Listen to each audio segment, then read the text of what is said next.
င်္ဂလာပါရှင်ဒီဗီဒီယိုလေးကတော့2026ခုနှစ်ဧပြီလ4ရက်နေ့ကပြည်ထောင်စုသမ္မတမြန်မာနိုင်ငံကုန်သည်များနှင့်စက်မှုလက်မှုလုပ်ငန်းရှင်များအသင်းချုပ်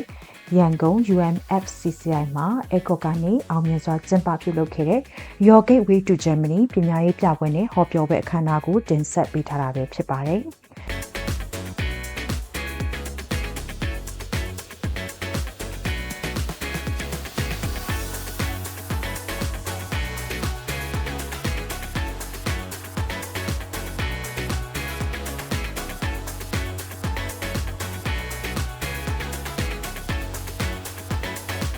အခမ်းအနားကို UMFCCI ရဲ့ Senior Consultant ဖြစ်သူဒေါက်တာမျိုးသက်မှအဖွင့်အမှာစကားဖြင့်စတင်ဖွင့်လှစ်ပေးခဲ့ပြီးဆက်လက်မှာရှိတဲ့ Development Center တော့ကျွန်တော် Director အနေနဲ့ဆက်တောင်းပြီးပါတယ်။ ECO ရဲ့ Managing Director ဖြစ်သူဒေါ်လွင်နေအေးမှ ECO ကနေဆောင်ရွက်ပေးနေတဲ့ဝန်ဆောင်မှုလုပ်ငန်းများလုပ်ငန်းသက်တမ်း9နှစ်အတွင်းမှာရရှိခဲ့တဲ့လုပ်ငန်းအောင်မြင်မှုရလဒ်များကိုမိတ်ဆက်ပေးခဲ့ပါတယ်။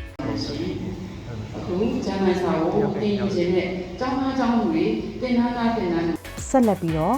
Helix International School ရဲ့ Managing Director ဒေါက်တာအောင်မျိုးမြင့်မှလည်းနိုင်ငံတကာအဆင့်ပညာရေးစနစ်များနဲ့ Helix International School ရဲ့ပညာရေးဝန်ဆောင်မှုလုပ်ငန်းများနဲ့လုပ်ငန်းအောင်မြင်မှုရလဒ်များကိုမျှဝေပေးခဲ့ပါတယ်။ကျောင်းသူကျောင်းသားတွေအတွက်အကျိုးရှိကြောင်းတွေပေါ့နော်။ဒါအကျိုးလေးကျွန်တော်ရှင်းပြကြပါမယ်။ဆက်လက်ပြီးတော့အခမ်းအနားရဲ့အဓိကအစီအစဉ်ဖြစ်ဂျာမနီနိုင်ငံမှာဒေါက်တာဘွဲ့ကိုရရှိထားပြီးတော့လုပ်ငန်းနည်းပညာနဲ့စီးပွားရေးအကြံပေးအဖြစ်နှစ်ပေါင်း40ကျော်အတွေ့အကြုံရှိတဲ့အပြင်လက်ရှိ Microsoft Germany မှာတာဝန်ထမ်းဆောင်နေရှိတဲ့ဒေါက်တာဝင်းဂျာမနီကနေ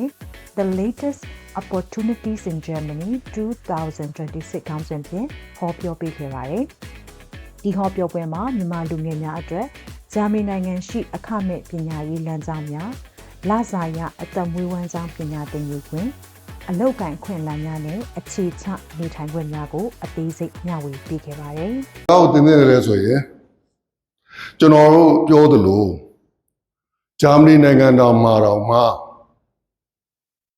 အထက်တန်းပညာပြီးတဲ့9တန်းနဲ့ကျောင်းပြီးတဲ့လူ10တန်းနဲ့ကျောင်းပြီးတဲ့လူ12တန်းနဲ့ကျောင်းပြီးတဲ့လူမှန်သမျှသည်